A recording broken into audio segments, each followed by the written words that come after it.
Thanks for joining us for CBN News Today. I'm Charlene Aaron. President Obama addresses the UN General Assembly today, just one day after the U.S.-led coalition launched airstrikes against ISIS in Syria. On Tuesday, the president met with representatives of the 5 Arab nation coalition that supported the attacks. As CBN News' Chris Mitchell reports from Jerusalem, it may be the beginning of a long campaign against the Islamic State.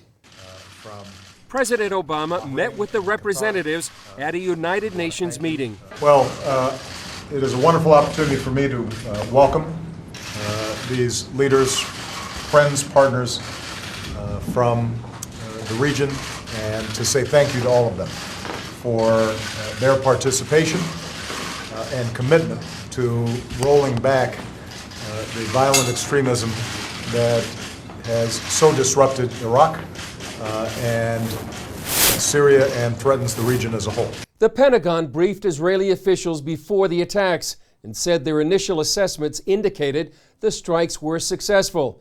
The targets included the Islamic State and a less well-known group of al-Qaeda veterans called Khorasan, near the Syrian city of Aleppo. The Pentagon said the group was planning attacks against U.S. airplanes. We've been watching this group closely for some time. We believe the Khorasan group was nearing the execution phase of an attack either in Europe or the homeland. We know that the Khorasan group has attempted to recruit Westerners to serve as operatives or to infiltrate back into their homelands. Some Republicans supported the attacks, but do have concerns about the coalition. Even though these allies really play both sides, because there have been a lot of reports about Qatar especially financing ISIL, and Qatar is the home of Al Jazeera that's always broadcasting very anti-American and interviews, and that's their focus. So at least they're protecting both sides. I'm not in favor of that. They should be solidly with us, but hats off to them for participating. All of these countries have a lot at stake if this terrorist group keeps expanding. So I support the president. I wish that we had started it earlier. Ross Leitonen added that the fight against terrorism is the new normal. In the meantime, an estimated 140,000 Kurdish refugees have fled into Turkey after another onslaught by the Islamic State. The war is going now. IS is attacking Kurdish villages. We were in a village and we went to the next village, they attacked it. We went to another village and they attacked it too. Then we went to the city. The people in the city fled too. They said they are heading to Kobani. After that, we came to the border and passed over here. These refugees are some of the latest victims of the Islamic State. Now that an air campaign has begun, many in the region hope it will help roll back the scourge of this barbaric group. Chris Mitchell, CBN News, Jerusalem. A controversial Arab Christian from Nazareth also addresses the UN today. Father Gabriel Denada is a Greek Orthodox priest and leader of a church in Yafia near Nazareth. He's been outspoken about Muslim persecution of Christians in the Arab world and will testify about the state of Christian minorities there.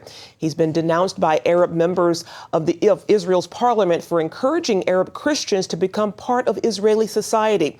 And the Greek Orthodox Patriarch has banned him from Nazareth Basilica for his public statements about the treatment of Christians in the Arab world. Australian police shot dead a suspected terrorist after he stabbed and injured 2 police officers yesterday. Police say the unnamed man was a person of interest and had his passport canceled on grounds of national security.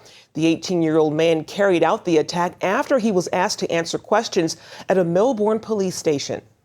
Obviously, this indicates that there are people in our community who are capable of very extreme acts. It also indicates that the police will be constantly vigilant to protect us against people who would do us harm. Some experts suspect that the attack was prompted by ISIS calling on supporters in other countries to wage war wherever they are. Radical Muslim preacher Abu Qatada has been acquitted on terrorism charges of plotting attacks against Americans and Israelis. A military court in Jordan acquitted him based on the lack of convincing charges on him. Qatada, described as a one-time lieutenant of Osama bin Laden, is known for his fiery pro-Al-Qaeda speeches, but he's also spoken out against the ISIS terrorist group. He was also charged with involvement in plans to target Israeli and American tourists and Western diplomats in Jordan in 2000. In a separate case in June, Qatada was acquitted of a foiled 1999 plan to attack an American school in Amman. Well, climate change is another big topic on the UN agenda this week. Tuesday, President Obama told the General Assembly that the U.S. will do its part to combat climate change. But some are charging that there is no evidence the Earth is facing a climate catastrophe. Dale Hurd has the story. President Obama was the headliner at a marathon session of world leaders who promised to spend billions of dollars to fight climate change. There's one issue that will define the contours of this century more dramatically than any other, and that is the urgent and growing threat of a changing climate. The president's words reflected the views of most Democrats who, according to one poll, view climate change as a bigger threat than the Islamic State. The president pledged to sign an executive order requiring the U.S. government consider climate change when investing in poor nations. And I'm announcing a new effort to deploy the unique scientific and technological capabilities of the United States, from climate data to early warning systems. All of which will cost American taxpayers a lot of money. Missing from the president's speech was the growing view that climate change is not a serious threat, that the Earth stopped warming 18 years ago, that catastrophic weather events have been less frequent, and that Antarctic ice continues to grow and not shrink. What it really shows is that climate and weather are much more variable than our computer models said they were, and it also shows that it's probably not going to warm up as much as it was forecast to. This week has seen protests around the world for politicians to act decisively to stop climate change. Thousands marched in New York, and it was a march that featured a deep hatred of capitalism and some very strange views. Essentially, we're embodying the energies of the ocean, and the ocean is very synonymous also with the energy of water that also resides in the body. Zen Buddhism concerns itself with beings, with all beings, not just human beings, but all beings. It's all about balance, and spirituality is connected to the earth. We honor the earth and everything about it, all the elements and spirit. The polar bear bears a disproportionate burden, so the polar bear is having a voice here as part of the march. It's a pagan religion. French philosopher Pascal Bruckner has written The Fanaticism of the Apocalypse. He likens the climate change crowd to a religious cult. Because it uses all the elements of traditional religion, especially the theme of the apocalypse. You have this culture of fear. You have sinned, now you have to be punished. But it's still not certain anything will come out of this climate summit. China, the world's biggest polluter, already wants an exemption to keep on emitting carbon, and several world leaders simply didn't show up. Dale Hurd, CBN News. It's a big week at the United Nations, with leaders also addressing the Ebola crisis in West Africa. Tuesday, U.S. health officials laid out the worst and best case scenarios of the outbreak. The Center for Disease Control says the number of infected people could explode to 1.4 million by mid-January. But fast, aggressive action could keep those numbers far lower. About 5,800 people have been infected and some 2,800 have died since the first cases were reported 6 months ago. A federal judge sentenced conservative author and filmmaker Dinesh D'Souza to 8 months community confinement and 5 years probation after he pled guilty to federal campaign fraud. D'Souza, the former president of the Christian school King's College, was also ordered to undergo counseling and to teach English during his probation. D'Souza made the film 2016, Obama's America, which predicted dire consequences if the president was reelected. After his sentencing, he posted this on his Facebook page. "A great calm comes over me when I remind myself that there is a higher power that is sovereign and remains in charge." Well, students across the country are gathering around school flagpoles today to pray, continuing the See You at the Pole tradition. The event is an opportunity for students to connect at the beginning of the school year and pray for their classmates, their schools, and the nation. The gatherings are constitutionally permissible at public schools because they're student-led and take place outside of class time, usually before school starts. Now in its third decade, the annual event on thousands of campuses nationwide attract more than 1 million students each year. Coming up, the church and mental health. Is it safe to talk about your psychological struggles in church?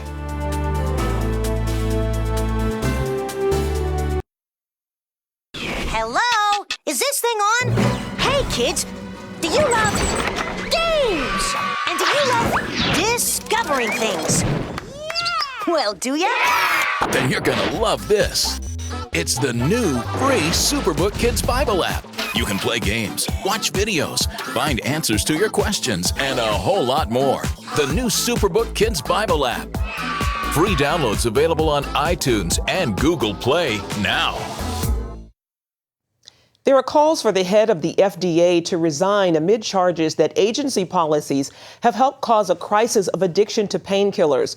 Deaths linked to the addictive medications, including OxyContin and Vicodin, have more than tripled over the last 20 years. And now, for the first time officially, anti-addiction activists are calling for the head of the Food and Drug Administration to step down. They're saying Dr. Margaret Hamburg and FDA policies that she's allowed have aided in a national epidemic of prescription painkiller abuse. The letter addressed to Health and Human Services Secretary Sylvia Burwell says, quote, "We are especially frustrated by the FDA's continued approval of new dangerous high-dose opiate analgesics that are fueling high rates of addiction and overdose deaths." The Department of Health and Human Services says that Burwell is focused on this very serious issue. Well, new research shows churches are not talking openly about mental illness and have often no ministries in place to help those who are struggling. Nashville-based Lifeway Research recently surveyed 1,000 senior Protestant pastors and found 2/3 seldom speak to their congregations about mental illness. More than half of those with mental illness and 2/3 of family members of those suffering want the church to talk about it so it won't be seen as taboo. Their survey also found most churches are not prepared to help. Only about 1/4 of churches have a plan to assist families affected by mental illness. Ed Setzer is president of Lifeway Research and lead pastor at Grace Church in Hendersonville, Tennessee. Our recently CBN's Mark Martin asked him about the church's approach to mental health.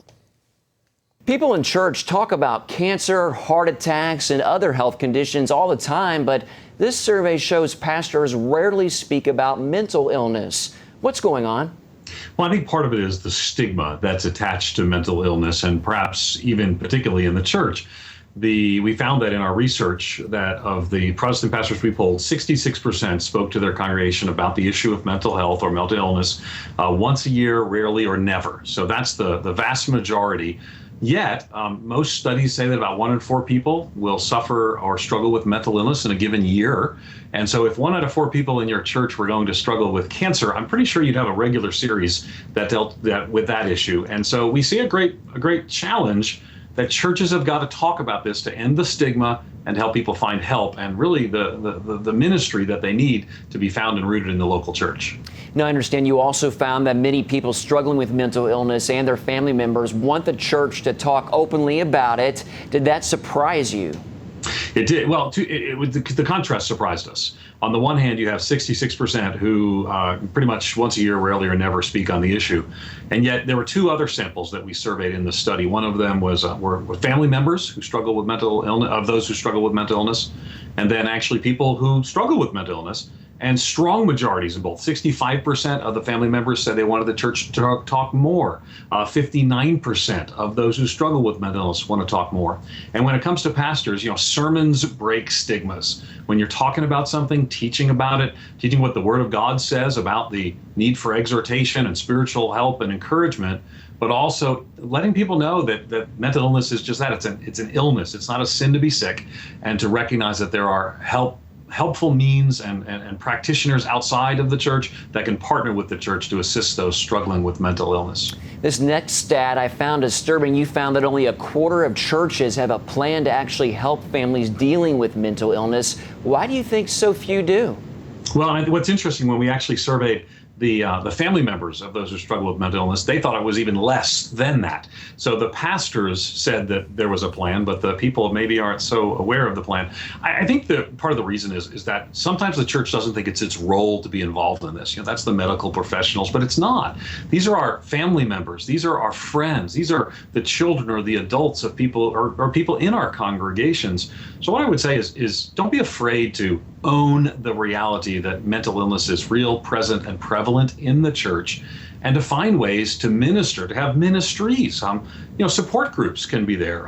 We can even when we're working with medical professionals in severe acute mental illness, we don't just outsource these people and abdicate our responsibility, but we're part of the process to wholeness and healing that's so important and so necessary. Right, churches are like a hospital, and to me that includes mental illness as well.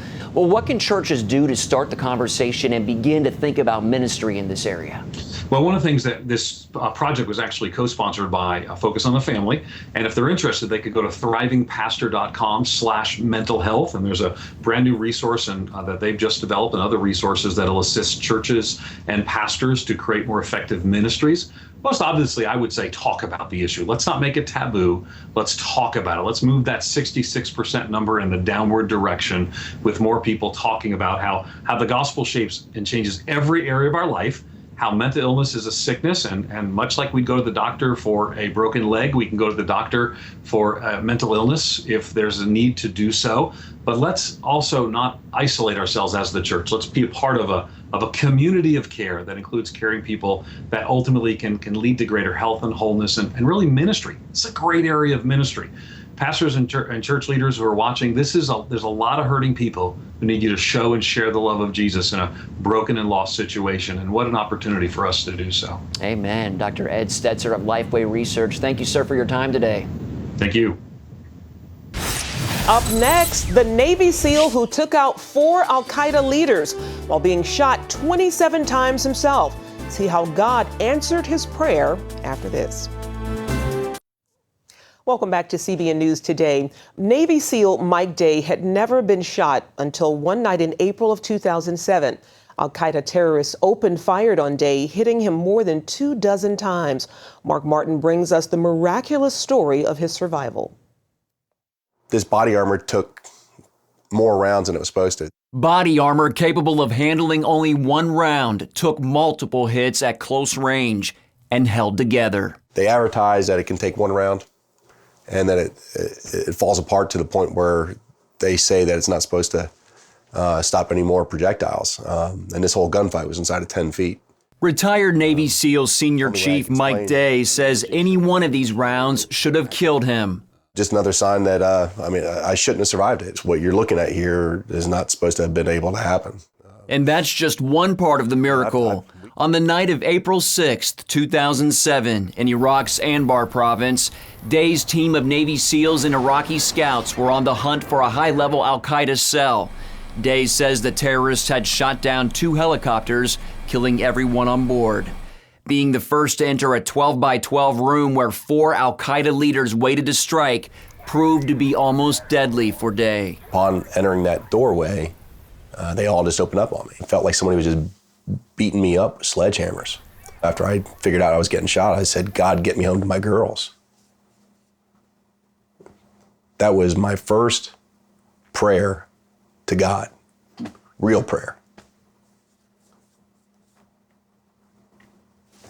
He answered it.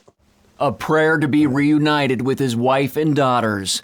When the gunfight was over, Mike Day took out all 4 terrorists in the room, but not before being shot 27 times and hit with grenade shrapnel. And people hear about my story, and they can't believe it. I was there, and I can't believe it. I got shot 27 times, 16 in the body and 11 times in my body armor. I was shot in both legs, both arms, my abdomen. You throw a finger on me, anything but my head, I got shot there. kind of speculated the reason why I didn't die is because, maybe I wouldn't have gone to heaven. Miraculously, he cleared the rest of the house before walking on his own to the helicopter, which flew him to safety. His bravery did not go unnoticed. Mike is a highly decorated veteran. You can see all the medals he's been awarded over the years, including the Silver Star, the Bronze Star, and the Purple Heart. He served in the Navy for more than 21 years, 20 of those as a Navy SEAL.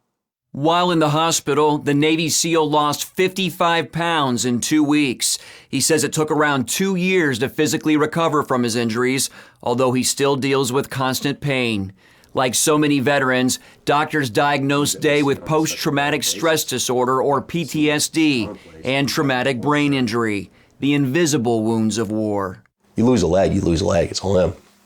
You smash that brain around a little bit and who you are changes. Day is determined to not have a victim mentality, and that has launched him on a journey of giving back. The retired Navy SEAL is now a full-time wounded warrior advocate for the Special Operations Command. My job is to improve their situation, whether it's make sure they get all their benefits, make sure they get the best medical care. Advocating also involves raising funds for treatment programs at the Cleric Brain Center in Texas. Mike's definitely not one to take the easy way out. For the fundraiser, he's taking part in a half Ironman triathlon. Get this, that's more than 70 miles of swimming, running, and biking. His goal is to raise $75,000 to send wounded brothers and sisters, both military and civilian, to the Cleric Brain Center. Why do you think God kept you alive? To do what I'm doing now. And so the life of service continues, from a man who is a walking, more like swimming, biking, and running miracle. Mark Martin, CBN News, Virginia Beach. Finally today, CBN's Superbook is a big hit in Indonesia and Myanmar. In addition to airing on TV, Superbook events are being held in schools, malls, and as part of humanitarian outreaches. Over 500 children attended a Superbook event in Indonesia where they watched the David and Goliath episode. That episode was also shown to approximately 230 village children in Myanmar. After the episode ended, all the children at both events were invited to accept Jesus into their hearts. The children were encouraged to be their best, pursue excellence, and dream big.